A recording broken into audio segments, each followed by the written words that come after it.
Еженедельно о самом главном смотрите 7 дней на ТНВ. Всех я поздравляю, на самом деле приятные события очень. Вот так с Спасибо. аплодисментов начинается весомый вклад в дело рыбоводства страны. Здесь возведут вторую очередь завода, где будут разводить мальков, которые должны вырасти в стерлядь, форель и осетров.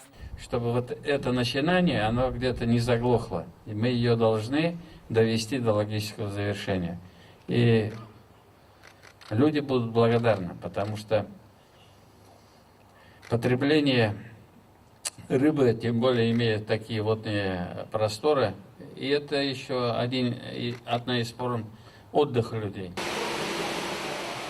Сегодня здесь выращен 1 миллион мальков. Рыба капризная, любит тишину, темноту и покой. В ином случае икры в рыбе может просто не оказаться. Мальков не покупают, их производят сами в специальном инкубаторе. Получаем икру, а мальчиков сперму, значит, оплодотворяется на инкубацию и будем получать через неделю уже личинки маленькие. В перспективе вся стерлядь и форель будет выпускаться в Волгу и Каму. Так будут компенсировать утраченные запасы рыбы. Стерлядь хотят вывести из Красной книги. Чтобы выйти из краснокнижных, я думаю, что и после полного запуска воспроизводственного этого комплекса лет через 5-6 возможно уже выходить, снять из краснокнижных Татарстана. Новый завод – это проект частного инвестора, современное производство с отечественными технологиями и с отечественными кадрами. Специалисты здесь работают не только приглашенные, их теологов и рыбоведов поставляет Казанский энергоуниверситет.